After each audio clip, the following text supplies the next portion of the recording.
RR इस season में better करेगा ये तभी पता लग गया था जब राहुल द्रविड़ को निकल दिया गया था, और जीटी सीजन खराब करेगा ये तभी पता लग गया था जब शार्फिन रदरफोर्ड को इन्होंने जाने दिया। और जाने तो दिया, ऊपर से शाहरुख खान और राहुल तिवारी को एक साथ प्लेइंग 11 में खिला रहे। ठीक है, मैं प्लेइंग 11 की कॉम्बिनेशन के बारे में बाद में बात करूंगा, लेकिन पहले कुछ इंपॉर्टेंट बातें कर लेते हैं। ठीक है, Sandeep Sharma is probably one of the finest death bowler in the history of IPL. आपने कितनी बार देखा होगा कि संदीप शर्मा को 20th ओवर मिलता है डिफेंड करने के लिए, और बड़े बड़े फिनिशर्स के सामने उन्होंने डिफेंड किया है मोर ऑफन देन नॉट। कल तो सामने रबाडा और ये था राशिद खान, कुछ भी नहीं है संदीप शर्मा के सामने। ठीक है, लेकिन जो लास्ट 2 ओवर बचा था ना, आप मुझे पता नहीं आप यकीन करोगे नहीं, मुझे पता था कि Riyan Parag out of box कुछ डिसीजन लेगा, क्योंकि जितना मैं रियान पराग को समझ पाता हूं, ठीक है, उसका जो पर्सनैलिटी है, he will either try to be a superstar और he will try to be a villain. वो बीच का रास्ता कभी चुनेगा ही नहीं कि मैं एवरेज मीडियोकर प्लेयर बन के रह जाऊं, मैं एवरेज मीडियोकर कैप्टन बन के रह जाऊं। आइदर सुपरस्टार बनेगा या फिर विलेन बनेगा। अगर मान लो कल राजस्थान मतलब रियान पराग अगर संदीप शर्मा को लास्ट ओवर देता और संदीप शर्मा डिफेंड कर देता मान लेते, तो क्रेडिट संदीप शर्मा को जाता। लोग ये बोलते हैं कि पहले भी कर चुका है, धोनी के सामने कर चुका है, बड़े बड़े फिनिशर के सामने कर चुका है, तो आज भी कर दिया, उसमें क्या चीज है। रियान पराग मतलब सबको पता है कि RR last over Sandeep Sharma को ही देगा, क्योंकि तुषार देशपांडे ने 11 रन डिफेंड किया है ना। 50% क्रेडिट रियान पराग को जाएगा। सब एक कहेंगे संदीप शर्मा जो डेथ का one of the best bowler है। नांडरे बर्गर जो पिछले 2 मैच में बेहतरीन बॉलिंग किया, कल भी पहला 3 ओवर बेहतरीन गया था, उसके ऊपर तुषार देशपांडे को सिलेक्ट करना, उस पर ट्रस्ट दिखाना और वो 11 रन डिफेंड कर देना, 50% क्रेडिट रियान पराग को जाएगा, जो जाना चाहिए। He deserved it, he deserved it. और मैं विदाउट एनी डाउट इस आईपीएल की फर्स्ट वीक का बेस्ट कैप्टन रियान पराग है। मतलब Riyan Parag has announced his entry as a captain in IPL without any doubt. जब जीटी 78 था, किसी को विकेट मिल नहीं रहा था, कैप्टन खुद आया, कुमार कुशवाहा का विकेट लिया। फील्ड प्लेसमेंट बेहतरीन। जब जडेजा का 2 ओवर खराब गया, जडेजा को और 1 ओवर नहीं दिया। 17th ओवर डेथ पे रवि विष्णु को ट्रस्ट दिखा और रवि विष्णु को 1 ओवर दिया। फिर तुषार देशपांडे को ट्रस्ट करना लास्ट ओवर पे, इट्स आउटस्टैंडिंग, बेहतरीन कैप्टन। और मैं ही चाहता हूं प्रोएक्टिवनेस, कुछ अलग सोचना, वो पर्सनैलिटी लेके आना ग्राउंड के बाहर। हमेशा काम नहीं करेगा, लेकिन जब करेगा बेहतरीन, आप शाइन करोगे, आप शाइन करोगे। ठीक है, हालांकि रियान ने कहा है कि 19th ओवर वो तुषार को देने वाला था, 20th ओवर जोफ्रा को देने वाला था। ये जो शफल हुआ है आपने देखा भी होगा टीवी में, तुषार के हाथ में बॉल भी था 19th ओवर में, फिर जोफ्रा आया था। वो ध्रुव जुरैल का डिसीजन था कि 19th ओवर जोफ्रा को दो। ठीक है, and a captain's attitude reflects on his players. ठीक है, तो this is all I want to say about Riyan Parag. मैंने पहले भी बैक किया Riyan Parag as a captain Jaiswal के ऊपर, and he seems to be very good captain to me right now. आगे जाकर देखते हैं वो क्या करता है। कल तो हर चीज उसका काम आया। ठीक है, अब जीटी क्यों हार गया उस पर थोड़ा बात कर लेते हैं। ठीक है, पहले भी मैंने रिपीट किया जब पंजाब वाला मैच हुआ था, आज भी सेम ही चीज रिपीट करूंगा। शाहरुख खान जिसको तमिलनाडु बाहर कर दिया है, उसका 4 का एवरेज था स्मैट में, 4 का एवरेज, स्ट्राइक के था 75 का। और ऐसा नहीं है कि आईपीएल में बहुत कुछ खास कर चुका है तो डोमेस्टिक का परफॉर्मेंस मैटर नहीं करता, इधर भी अच्छा ही करेगा। आप शाहरुख खान को ले रहे हो, ठीक है, कोई प्रॉब्लम नहीं। राहुल तिवारी जिसको पिछले 2 साल से हरियाणा T20 फॉर्मेट में कंसिडर भी नहीं कर रहे हरियाणा उसको, आप उसको खिलाने 2 डोमेस्टिक के रिजेक्ट को आप एक साथ प्लेइंग 11 में डाल के रखे हो, मेरे समझ से बाहर है। क्या सोच के पिछले साल भी 12 का एवरेज था आईपीएल में राहुल तिवारी का, if I am not wrong. ऊपर से ग्लेन फिलिप्स जिनका आईपीएल में एवरेज, बैटिंग एवरेज 10 का है, वाशिंगटन सुंदर जिनका आईपीएल में एवरेज, बैटिंग एवरेज 15 का है। तो आपके पास 4 ऐसे बैट्समैन हो गया जो कंप्लीटली फेलियर है आईपीएल में, कंप्लीटली फेलियर। चलो ग्लेन फिलिप्स पे मैं थोड़ा और बाद में बात करता हूं, वाशिंगटन सुंदर पे आते हैं। आप 3 फॉर्मेट प्लेयर हो इंडिया के लिए, आप इतना इंपॉर्टेंट प्लेयर हो, आपका बैटिंग बहुत अच्छा है, you are a great player Washington Sundar. मैंने खुद कहा कि वाशिंगटन सुंदर को साई सुदर्शन के ऊपर नंबर 3 पे बैटिंग करना चाहिए इंडिया के लिए टेस्ट में। वाशिंगटन सुंदर आरसीबी के लिए खेल चुका है, एसआरएच के लिए खेल चुका है, कब से, कितना पुराना प्लेयर, 2016 से शायद आईपीएल खेले, 2016, 10 साल हो गया डोमेस्टिक से, इससे पहले से है। वो कब सुपरस्टार बनेगा, कब रेस्पॉन्सिबिलिटी लेगा। एक समीर रिजवी 2 दिन पहले आया है आईपीएल में, एक अनकेप्ट प्लेयर। आप इंडिया के लिए 3 फॉर्मेट प्लेयर हो, एक अनकेप्ट प्लेयर आके डिफिकल्ट सिचुएशन पे, डिफिकल्ट कंडीशन पे 2 मैच अकेले दम पे जीता के जा रहा है अपनी टीम को। कुछ तो शर्म करो यार। समीर रिजवी, लिटरली समीर रिजवी आपसे डिफिकल्ट सिचुएशन में खेल रहे हैं, आप फ्लैट फ्लैट पिच पे बैटिंग कर रहे हो, आपसे डिफिकल्ट कंडीशन पे आ रहा है, आप अच्छे सिचुएशन पे आ रहे हो वाशिंगटन सुंदर, उसके बाद आपसे मतलब मैं नहीं कर आप जिता दो, कुछ तो रेस्पॉन्सिबिलिटी लोगे ना एज अ सीनियर प्लेयर, कुछ तो रेस्पॉन्सिबिलिटी लोगे। और 10 साल आपको कितना इनएक्सपीरियंस, पहले लोग कहते थे कि वाशी के साथ इसलिए वाशी का बैटिंग आ नहीं रहा है क्योंकि शफल करते रहते, कभी ड्रॉप कर दिया, कभी 3 पे, कभी 4 पे, कभी 5 पे। अरे जब मौका मिले करो ना यार, अभी तो आप एक्सपीरियंस हो ना, अभी तो एक आपको परमानेंट नंबर मिला है। आपका शॉर्ट सिलेक्शन आपने देखा है, शॉर्ट सिलेक्शन कहां से आप उम्मीद करते हो कि ऐसे टीम जहां पे आपका टॉप 3 ऑर्डर पे आप रिलायबल हो, उसमें शुभमन गिल कल नहीं खेला इंजरी की वजह से, बटलर का फॉर्म खराब है, ऊपर से आपका middle order, lower middle order इतना बुरा है जिनको डोमेस्टिक टीम पूछता नहीं है, फिर और वाशी मतलब रेस्पॉन्सिबिलिटी ले ही नहीं रहा है, तो आप कैसे जीतोगे आप मुझे बताओ ना। और पूरा का पूरा ब्लेम मैं नारियल पानी लवर आशीष नेहरा को देना चाहता हूं, फिर से पूरा का पूरा ब्लेम मैं देना चाहता हूं। राशिद खान क्या करेगा? आपको लगता है राशिद खान ने प्लेइंग 12 चुना होगा?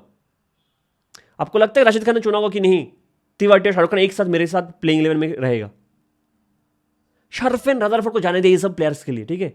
अच्छा है कि आप बैक कर रहे हो, आप कॉन्फिडेंस दे रहे हो कि नहीं शाहरुख खान कभी तो अच्छा करेगा हमारे लिए, कभी तो तिवारी अच्छा करेगा, ठीक है।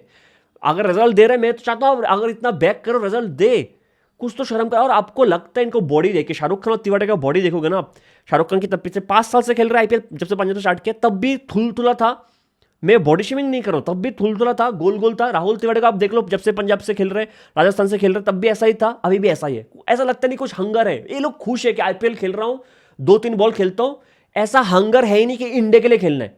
कल के आए हुए बच्चे इंडिया के लिए खेल रहे हैं कि कल डेब्यू किया, आज इंडिया के लिए खेल रहे हैं ये लोग। और ये लोग 5, 6, 7, 10 साल से खेल रहे हैं, इनको इंडिया के लिए खेलना ही नहीं है। कोई हंगर है नहीं कि बॉडी पे काम करूं, फिटनेस पे काम करूं, कुछ इंप्रूवमेंट नजर आता ही नहीं मुझे इनका बॉडी लैंग्वेज देख के। मैं क्या कंपेयर करूं? विराट कोहली ने डाइट छोड़ दिया कि समझ में आ गया कि नहीं ऐसे डाइट के साथ, ऐसे फिजिक के साथ मैं लंबा खेल नहीं पाऊंगा। 36 ईयर्स ओल्ड रोहित शर्मा इस उम्र में वेट लॉस करके बैठा क्योंकि 2027 ओडीआई वर्ल्ड कप खेलना है। खेलेगा कि नहीं खेलेगा अलग बात है, वो हंगर तो दिख रहा है ना, एक हंगर तो दिख रहा है। बेन स्टोक हर साल 2-2 सर्जरी करवाते हैं, हर साल, फिर भी टेस्ट क्रिकेट चूज करता है और बॉलिंग करता है 20-20, 30-30 ओवर, क्योंकि हंगर है। ये नहीं कि ऑपरेशन हो गया, हर साल 2-2 ऑपरेशन में खेलना छोड़ दूंगा क्रिकेट। अभी भी उसका ऑपरेशन चल रहा है चीक बोन में, कुछ हंगर है ही नहीं, अभी भी मोटे मोटे रह गया। मतलब क्या बोलूं तिवारी शाहरुख खान के बारे में। गुजरात 2 मैच अपने गलती की वजह से आ रहा है, बेटर प्लेइंग 11 लेकर जेसन होल्डर, वेसन होल्डर तो अच्छा कर सकता है, 2 मैच बैटिंग की वजह से आ रहा है। लोअर मिडिल ऑर्डर और मिडिल ऑर्डर इतना खराब बैटिंग का कर रहा है ना, बहुत खराब वाला जीटी का। टू बी वेरी ऑनेस्ट, इस टीम को वही है कि अगर ऊपर से 3 कोई अच्छा खेल कर जाएगा तो ही टीम जीतेगा। कोई फिनिशिंग टच में कोई रेस्पॉन्सिबिलिटी ले ही नहीं रहा है। एटलीस्ट मैं ग्लेन फिलिप्स से उम्मीद करता हूँ, करंट फॉर्म कितना बेहतरीन है। आपका भी शॉर्ट सिलेक्शन गलत है, थोड़ा टाइम लो, थोड़ा देखो। मतलब कल एक टाइम पे 8 ओवर पे 84 चाहिए था जीटी को जीतने के लिए, 8 विकेट्स इन हैंड। आज के दिन में T20 में ये दाल बात है यार, कोई भी कर लेगा, वो नहीं हो रहा है जीटी से। आप बताओ आप किसको ब्लेम करोगे? जितना ब्लेम्स प्लेयर को जाता है उतना ही ब्लेम नेहरा को जाना चाहिए ये सब प्लेयर को सिलेक्ट करने के लिए प्लेइंग 11 में, जबकि बेंचेस में अच्छे अच्छे प्लेयर्स है, अच्छे अच्छे प्लेयर्स है। और Washi as a pure batsman खेल रहे हैं, बॉलिंग पे कुछ भरोसा है नहीं, ना पहले मैच पे था, ना पिछले साल था, ना आज है। तो क्या और बैकअप पे और बैट्समैन नहीं है? मैं फिर से कह रहा हूं, जेसन होल्डर अपने करियर की पीक पे है, बैट और बॉल दोनों से, उसके बाद भी वो खेल नहीं रहा है। थोड़ा और इन डिटेल्स बात करते हैं इस मैच के बारे में। आरआर ने टॉस जीता और पहले बैटिंग लिया। बहुत कम देखा है मैंने कि गुजरात में, अहमदाबाद में डे एंड नाइट मैच पे कोई टॉस जीत के पहले बैटिंग ले, लेकिन लिया है और स्टार्ट अच्छा था, ठीक है। मैंने आरआर का जब रिव्यू किया था, मैंने ये कहा था कि ये टीम अगर अच्छा बैटिंग करेगा, ये 250 का टीम है। हम एसआरएच के लिए कहते हैं, मुंबई के लिए कहते हैं, केकेआर के लिए कहते हैं, ये टीम एग्जैक्टली 250 करने वाला टीम है, ठीक है। डाउट था ध्रुव जुरैल के फॉर्म पे, डाउट था इंटेंट पे, डाउट था जाडेजा की स्ट्राइकिंग एबिलिटीज पे, डाउट था, और फेरेरा इतना हाई प्ले क्या रहा है, वो क्या करेगा, इसमें डाउट था, ठीक है। वैभव और जसवाल ने अच्छा स्टार्ट दिया। उसके बाद ध्रुव जुरैल आया, शुरू में टाइम लिया, उसको जो नंबर 3 पे प्रमोट किया गया, मुझे पसंद आ रहा है। हालांकि मैं हेटमैन को ज़्यादा प्रेफर करता हूँ नंबर 3 पे, जो उसका फॉर्म है, नंबर 3 पे आके स्पिनर्स को मारना, वो मैं ज़्यादा प्रेफर करता हूँ, ठीक है। लेकिन ठीक है, ध्रुव जुरैल के लिए ठीक है, क्योंकि हमने पिछले साल देखा कि नंबर 5 पे आके उतना टाइम लेके वो खेल नहीं पा रहा, जब तक वो फ्री फ्लोइंग बैटिंग में आता तक मैच खत्म हो जाता है। तो ध्रुव जुरैल को नंबर 3 पे भेजना इज गुड, वो टाइम लेके अपना नेचुरल गेम खेल पा रहा है, उसने अच्छा एक्सेलरेट किया मैच को, ठीक है। रियान पराग ने भी कुछ शॉट बेहतरीन खेला, लेकिन उस जिस बॉल पे आउट हुआ है, बॉल थोड़ा एक्स्ट्रा बाउंस था, प्रसिद्ध का थोड़ा सा रुक के आया, होल्ड हुआ है, वो थोड़ा शॉक हो गया था। लेकिन फिर से वही प्रॉब्लम, जाडेजा का स्ट्राइकिंग एबिलिटीज़। फेरेरा मुझे डाउट है क्योंकि वो स्पिन के कहीं भी अच्छा नहीं खेलता, और कल जो उसने हिटिंग एबिलिटी किया है, ठीक है एक ही मैच है लेकिन पसंद नहीं आया मुझे। लेकिन जाडेजा अगर कल आरआर हार जाता ना, पूरा का पूरा हारने का क्रेडिट जाडेजा अकेले लेके जाता। अब 18 ओवर में बैटिंग करने आ रहे हो, आप 7 बॉल खेल रहे हो और 7 रन बना रहे हो एज ए फिनिशर। आप मुझे बताओ क्या जस्टिफाई करता है जाडेजा के एक्सपीरियंस्ड प्लेयर को? अगर कल क्योंकि आरआर मतलब फॉर श्योर 10-15 रन शॉर्ट था पार स्कोर से, 10-15 रन शॉर्ट था आरआर। उसमें जाडेजा का एक बहुत बड़ा रोल है। अशोक शर्मा का बॉल जाडेजा को दिख ही नहीं रहा था, कनेक्ट ही नहीं कर पा रहा। 7 बॉल पे 7 रन, टू बैड। ठीक है, मैं उम्मीद करता हूँ कि फेरेरा क्लिक करे, जाडेजा क्लिक करे, वरना अगर किसी दिन ऊपर से कुछ हो गया तो ये बैटिंग लाइनअप थोड़ा फंसेगा। ठीक है, क्योंकि हेटमेयर नंबर 5 पे आके अभी तक उतना कुछ खास कर नहीं रहा है। ठीक है, जो नंबर 3 पे वो करते हैं। ऑब्वियसली हिटिंग एबिलिटी उसका बहुत है, करंट फॉर्म बहुत अच्छा है, लेकिन मैं देखना चाहूंगा कि जाडेजा अपने आप को बैटिंग से इंप्रूव करे। ठीक है, और ये चेज ऑन था, साई सुदर्शन ने बहुत स्टार्ट दिया, कुमार कौशिक धीरे धीरे खेल रहा था। जो जीटी का ये है, ये लोग थोड़ा धीरे खेलेंगे, थोड़ा विकेट बचा के खेलेंगे, कि वो लोग चाहेंगे, जीटी का गेम प्लान है कि 15-16 ओवर तक हमारा टॉप 3 खेल जाए, उसके बाद अगर 2-3 बॉल पे चाहिए कुछ बाउंड्रीज, वो मार देंगे हमारे लोअर ऑर्डर। ठीक है, इसी बात पे जाते हैं, इनको खुद को भरोसा नहीं है। ठीक है, तो कुमार कुशवाहा उनकी प्लान के हिसाब से खेल रहा था, लेकिन रियान परग जैसे मैंने कहा था आके पहले इसको आउट करते हैं, कुमार कुशवाहा को आउट करता है, साई सुदर्शन उसके बाद आउट होता है। इधर से मैं और एक बॉलर की बात करना चाहूँगा, वो है रवि बिश्नोई। ठीक है, 2 मैच पे ऐसा हुआ कि राशिद खान के ओपोनेंट के लेग स्पिनर राशिद खान को ओवर शेडो कर गया। पहले मैच पे चाहल, इस मैच पे रवि बिश्नोई, जहां के दोनों के वेरिएशंस राशिद खान से बहुत कम है। ठीक है, तो राशिद को और स्टेप अप करना चाहिए। मैंने मानता हूँ 2 मैच पे कम रन दिया, एक विकेट भी लिया, लेकिन इससे ज़्यादा करना पड़ेगा। अगर चाहल आके इससे बेटर कर रहे हैं सेम पिच पे, अगर रवि बिश्नोई आके 4-4 विकेट ले रहे हैं, इससे बेटर कर रहे हैं, तो राशिद खान को बेटर करना पड़ेगा। ठीक है, तो Ravi Bishnoi did good, bowling rotation मुझे बहुत पसंद आया। लेकिन एक बॉलर के बारे में मैं बात करना चाहूँगा गुजरात की तरफ से, वो है अशोक शर्मा। पिछले मैच पर भी बात किया था, उसके लिए ना मैं पहले सिराज सबके एक बार इकोनॉमी पढ़ लेता हूँ। ठीक है, सिराज का कल के दिन इकोनॉमी था 12 का, रबाडा का इकोनॉमी था 10.5, प्रसिद्ध कृष्णा का इकोनॉमी था 10.75, राशिद खान का इकोनॉमी था 9.75। सब इंटरनेशनल बॉलर्स, सबके सब इंटरनेशनल बॉलर्स है। ठीक है, अशोक शर्मा पहली बॉल पे वैभव को ऑलमोस्ट आउट कर दिया, जो कैच बटलर थोड़ा डिफिकल्ट कैच पकड़ नहीं पाया। अशोक का दूसरा ओवर होता है 10th ओवर, जहां पे वो सिर्फ 5 रन देता है। उसके बाद वो हेटमेयर को विकेट भी लेता है। जब फेरेरा आता है, उसको फेरेरा का जो फर्स्ट बॉल था 150 किलोमीटर पर आवर की स्पीड से एक मिडिल स्टंप के लाइन पे यॉर्कर, ब्रिलियंट। 154 भी कल के दिन टच किया है।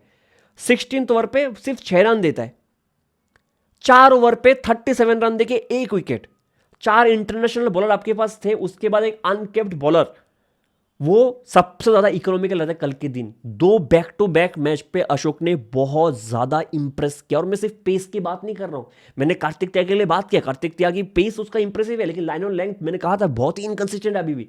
ठीक है, 2 150+ बॉलर्स, एक मयंक यादव, एक उमरान मलिक को प्लेइंग 12 में मौका नहीं मिल रहा है, जहां पे अशोक शर्मा आके अच्छा कर रहे हैं। मैं मानता हूं there is a lot of space to improve, but अच्छा कर रहा है। Back of the hand slow run अच्छा है, बॉल मतलब सीम पोजीशन अच्छा है, बाउंस उसका अच्छा मिल रहा है, and he is doing great, to be honest great. वो 10th ओवर मुझे बहुत पसंद है, शायद 3 यॉर्कर उसने मारा था। ठीक है, 16th ओवर भी अच्छा था, तो ही is doing good. Ashok Sharma is doing good. Jadeja को आराम से बिट करता पेस से। ठीक है, तो एक पॉजिटिव है गुजरात के पास कि अशोक शर्मा उनके पास एक बॉलर है जो अच्छा कर रहा है। ठीक है, लेकिन फिर भी आ रहा 10-15 रन कम था, जो रवि बिश्नोई ने कवर अप कर दिया विकेट लेके। और बाकी तो क्या है, उनके पास जो लोअर ऑर्डर है उनको बैटिंग करना ही नहीं है। आप सोचो शाहरुख खान को, बच्चे को पता है जाडेजा के हाथ में बॉल मार के थोड़ा सा रेस्पॉन्सिबली भागना पड़ता है, फिटनेस पे काम करता नहीं, उधर रन आउट हो जाता है, उधर से कॉलैप्स होता है। शॉट सिलेक्शन सबका खराब है, सबका उठा के शॉट सिलेक्शन देख लो, चाहे वो ग्लेन फिलिप्स हो, चाहे वो जॉस बटलर हो, चाहे वो वाशिंगटन सुंदर हो, चाहे वो राहुल तिवारी हो, हर एक का शॉट सिलेक्शन खराब है। लेकिन उसके बाद 19th और 20th ओवर में जो बॉलिंग किया आर्चर ने, 2 ओवर में बाउंड्री आया ही नहीं है। तुषार देशपांडे का जो ओवर था, आपने देखा होगा, पहला बॉल उसने वाइड यॉर्कर ट्राई किया जो वाइड हो गया, उसके बाद उसने लाइन के स्टंप पे यॉर्कर डालना स्टार्ट किया। वो कितना रिस्की है, मैं कैसे, बड़े से बड़े बॉलर जब 3 स्टंप के बीच में यॉर्कर डालने जाता है, स्पेशली मिडिल ऑफ स्टंप पे, थोड़ा सा भी लाइन मिस होता है ना, वो स्लॉट पे होता है, बॉल बाउंड्री की बाहर जाता है। उसने बैक टू बैक 4 यॉर्कर डाला है। उसके बाद एक बॉल जो स्लॉट पे बाहर रखा था, उसमें राशिद स्लाइस करता है, और जोफ्रा का एक बेहतरीन कैच, डीप पॉइंट से भाग के जो कैच लिया था, है ना, ऑलमोस्ट सुपर कवर पे, ब्रिलियंट कैच था जोफ्रा का। जोफ्रा ने कल कुछ बेहतरीन कैचेस पकड़ा। ठीक है, फील्डिंग अच्छा आर का। ठीक है, इसने हेटमैन में जो कैच पकड़ा था कुमार कुशवाहा का, that was also a brilliant catch. ऐसे कैचेस में हमने मिस करते हुए देखा है, कल भी देखा है दिल्ली वर्सेस एमआई वाले मैच पे, शायद किसी एक को तो हमने वो कैच मिस करते हुए देखा है। जो भी है, जैसा भी है, नहीं, सिराज को कैच मिस करते हुए देखा ना, एक ईजी कैच सिराज ने मिस किया, बहुत पहले पकड़ लेता, फिर पैर पीछे रख दिया, फिर बैलेंस खो दिया और फिर बॉल को ही पीछे कर दिया, ठीक है। तो ऐसे कैचेस इजी नहीं होता है। तो फिर जो ओवर था तुषार देशपांडे, तो इज्जत मिलना चाहिए देशपांडे को वंस अगेन, क्योंकि सीएसके को भी जीता चुका है, ठीक है। एक हाईएस्ट विकेट टेकर रह चुका है उस साल, सीएसके को जीता चुका है कल। मतलब आई लव्ड इट कि आपने ब्रिजेश शर्मा का जो ओवर स्पेल था सीएसके के अगेंस्ट बेहतरीन था। उनके पास सुशांत मिश्रा है जो एक बेहतरीन बॉलर है, उसके ऊपर तुषार देशपांडे को प्लेइंग 11 में लेना, वो शायद रियान पराग का कॉल ना, वो शायद संगाकारा का कॉल हो, मैनेजमेंट का कॉल हो, तो that was a brilliant call यार। संगाकारा मतलब जो भी लैकिंग था पिछले सीजन आरआर के लिए, वो सब शायद इन प्लेस आ चुका है, ठीक है। And I hope this team does good. मुझे अच्छा क्रिकेट पसंद है, मैं आरआर का फैन बिल्कुल नहीं हूँ, ठीक है, ये सबको पता है, मैं आरआर का फैन बिल्कुल नहीं हूँ, लेकिन ये टीम मुझे ऑक्शन के बाद भी पसंद आया, उनका कैप्टन मुझे पसंद आ रहा है और ये टीम अच्छा कर सकता है। मैं थोड़ा ध्रुव जुरल को और टाइम देना चाहूंगा और हेटमेयर को देखना चाहूंगा। अगर ध्रुव जुरल नंबर 3 पे अच्छा कर रहा है और हेटमेयर 5 पे अच्छा नहीं कर रहा है, then this is a problem, ठीक है। हेटमेयर इज मोर डिस्ट्रक्टिव, तो उस पर थोड़ा सा टाइम दूंगा, क्योंकि ये 2 मैच में हेटमेयर ने छक्के मारे हैं, लेकिन I want him to play more balls, I want him to man एक तरफा कर दे मैच, ठीक है। तो ये हो गया पहले मैच के बाद। फिर और एक मैच है दूसरा मैच जहाँ पहले हुआ था, डीसी वर्सेस एमआई के लिए। मैं ये 2 बार हो चुका है ना, पहले मतलब पिछले साल भी होता कि फ्लैट ग्राउंड पे जो बेल्टर होता है उसमें एमआई के लिए ब्लैक सोल वाला पिच प्रेफर किया जाता है, क्योंकि उनके बैट्समैन को प्रॉब्लम होता है इससे, ठीक है। पिछले साल भी कौन से टीम ने किया था मुझे याद नहीं आ रहा है, कल अरुण जेटली जो बेल्टर है उसमें उन्होंने ब्लैक सोल पिच प्रेफर किया एमआई के लिए ओपोनेंट को देख के, and 162 was never enough, it was never enough. लेकिन फिर से वही है, मैं पिछले वीडियो में भी दिल्ली वर्सेस एलएसजी की वीडियो में भी सेम चीज़ कहा हूँ कि केएल राहुल के लिए ये सब टेलर मेड मैचेस है ना। 140 160 का स्ट्राइक चेज अगर करना है, केएल राहुल से बेटर बैट्समैन, विराट कोहली से बेटर बैट्समैन हो ही नहीं सकता ये सब, ऋतुराज गायकवाड़ से बेटर बैट्समैन, शुभमन गिल से बेटर बैट्समैन, ये सब चेजेस में हो ही नहीं सकता। और केएल राहुल इतना एक्सपीरियंस्ड है यार, आउट होना इज नॉट ए प्रॉब्लम। जैसे संजू 2 मैच पे आउट हो गया, और मैंने दोनों बार कहा है कि संजू को अच्छा बॉल मिला है, आउट होना नहीं चाहिए अलग बात, लेकिन दोनों बार बॉल अच्छा था। केएल राहुल दोनों बार विकेट थ्रो किया है, उस दिन भी बिना देख के 140 के चेस पे आप कौन सा इंटेंट दिखाने की कोशिश करो, मुझे समझ में नहीं आया। कल डाउन द लेग पे आप क्या कर रहे हो, मुझे समझ में नहीं आया। आप कैसे जस्टिफाई करोगे कि एक्सपीरियंस्ड बैट्समैन 140 160 के चीजेस पे अपना विकेट थ्रो करके जा रहे हैं। मैं हमेशा कहता हूं विकेट देना और विकेट बॉलर लेना, इसमें डिफरेंस है, ठीक है। तो केएल राहुल से मैं बेटर उम्मीद करता हूँ। फिर नीतीश राणा रन आउट होता है, वही सवाल मेरा ये है, मेरा फेवरेट प्लेयर जो डिजर्व करते खेलना अभिषेक पोरल क्यों इस प्लेइंग 11 में नहीं है, मेरे समझ से बाहर है, टू बी वेरी ऑनेस्ट। देखते आएगा, पक्का आएगा अभिषेक पोरल, कब आएगा वो देखने की बात है, कि ऐसा नहीं हो दिल्ली पहला 5 मैच जीत जाए, अभिषेक पोरल का नाम नहीं है, फिर जब सेकंड हाफ में पिछले सीजन की तरह लगातार हारने लग जाए, फिर हो जाए शफल इधर से उधर इधर से उधर। किसी को भी बाहर कर दो, क्या फर्क पड़ता है ना। केएल राहुल को बाहर कर दो, केएल राहुल को बाहर कर दो, मजाक कर रहा हूँ, ठीक है। जो आगे बात है कि समीर रिजवी, जो मैं पहले भी कह चुका हूं, ठीक है। आई मीन जो मैच्योरिटी है ना वो ब्रिलियंट है। मैं बैटिंग को साइड में रखता हूं, टेक्निक को साइड में रखता हूं। 2 मैच पे 2 डिफिकल्ट पोजीशन में आया, 7 रन पे 2 विकेट, उस दिन 26 पे 4 डिफिकल्ट पोजीशन। जब आप चेस कर रहे हो ना, उसमें एक एक्स्ट्रा प्रेशर होता है, नहीं कि पहले इनिंग्स पे आ रहा है, चेस करते हुए आ रहा है, वो सेकंड हाफ में सेकंड इनिंग्स बैटिंग करने आ रहा है, और दोनों बार डिफिकल्ट पोजीशन में आया, डिफिकल्ट कंडीशन पे आया, जहां पे बैटिंग करना आसान नहीं है। 2 चीज आपके ऊपर, 2 प्रेशर है, चेस करना पड़ेगा आपको, टीम को क्रॉस करवाना है लाइन, आप डिफिकल्ट पोजीशन में आ रहे हो, आप डिफिकल्ट सिचुएशन पे आ रहे हो, आप अनकेप्ड प्लेयर। और समीर रिजवी ने जो मैच्योरिटी देखा है, शुरू में टाइम लिया है, उस दिन भी शायद 14-15 बॉल पे 10-12 पे था, कल पहले 23 बॉल पे 25 रन पे था, 23 बॉल्स 25। अगले 28 बॉल पे उसने शायद 60 के ऊपर रन बनाए, 61 62 बनाए अगले 28 बॉल पे। आई मीन ग्रेट एक्सेलरेशन यार, ग्रेट एक्सेलरेशन। और मैंने जो देखा है ना, वो अपने जोन पे बॉल आता है तभी मारता है, वो कुछ एक्स्ट्रा करने की कोशिश नहीं करता कि नहीं रन आ रहा है, रन नहीं आ रहा है, कुछ उल्टे शॉट खेलता हूँ, रिवर्स लेफ्ट खेलता हूँ, है ना, स्विच हिट कर देता हूँ, कुछ कर देता हूँ, अपर कट कर देता हूँ, नहीं, वो वेट करता है आपकी मेरे जोन पे है, मेरे स्ट्रेंथ पे है, उसी बॉल पे मारूंगा, बॉल के मेरिट पे खेलता है। मैच्योरिटी मुझे बहुत अच्छा लगा कि अंडर प्रेशर वो हैंडल कर रहे हैं, ठीक है। सीएसके का ये था कि उसको एज ए स्पिन बेशर देख रहा था, और उसको as a finisher CSK use करने की कोशिश कर रहा था, ठीक है। दिल्ली ने बहुत अच्छा यूज किया उसका, ठीक है। दिल्ली को पता है कि ऐसे नहीं, कल भी शायद अक्षर पटेल ने पोस्ट मैच प्रेजेंटेशन में कहा है कि Ashutosh Sharma is batting like a monster in net. Ashutosh Sharma को हम इसलिए नहीं ले पा रहे क्योंकि सिचुएशन ऐसा है, शायद आशुतोष ऐसा सिचुएशन में आके मैच्योरिटी के साथ नहीं खेल पाए जो रिजवी कर पा रहा ना। तो मेंटली जो टफनेस दिखाया Rizvi, quite impressive, quite impressive. और आराम से फिर दिल्ली जीत गए बैक टू बैक 2 मैच। मैं एक ही चीज़ कहना चाहूँगा, आप हार्दिक पांड्या कैसा प्लेयर है अब सोच लो। हमेशा वर्ल्ड कप में जब वो बाहर हुआ था 2023 ओडीआई वर्ल्ड कप में, उसको रिप्लेस करने के लिए 2 प्लेयर चाहिए था। एक बैट्समैन लाना पड़ा, सूर्य कुमार यादव, फिर मोहम्मद शमी आया था। कल हार्दिक पांड्या बाहर हुआ तो फिर से 2 प्लेयर, 2 चेंजेस। हमेशा हार्दिक पांड्या बाहर जाता 2 चेंजेस चाहिए। आपने दीपक चाहर को लाया, आपने कॉर्बिन बॉश को लाया, और फिर भी आपसे कुछ नहीं हुआ, ठीक है। तो हार्दिक पांड्या किस लेवल का प्लेयर वो हम बोल सकते हैं। मुझे एक चीज़ समझ में आता, जसप्रीत बुमराह अगर कम टोटल डिफेंड कर तो विकेट नहीं लेगा, चाहे 4 ओवर पे 10 रन दे, फिर भी कुछ काम में नहीं आएगा। विकेट तो लेना ही पड़ेगा। अगर बाकी की कोई विकेट ले नहीं रहा है, बुमराह को तो आप एक्सपेक्ट करते हो विकेट ले, ठीक है। और मैं चाहता था कि बुमराह शायद 3 ओवर डाल दे कल पावर प्ले में, क्योंकि अगर आपको चेस करना है, 7 पे 2 हो गया, आपको डिफेंड करना है मुंबई को, तो आपको विकेट लेके आप ये मैच जीत सकते हो, ठीक है। तो थोड़ा सा मुझे कैप्टनसी पे सवाल लगा सूर्य कुमार यादव को, जैसे उन्होंने बॉलिंग रोटेशन किया। मयंक मरकंडे अच्छा नहीं कर रहे, ठीक है।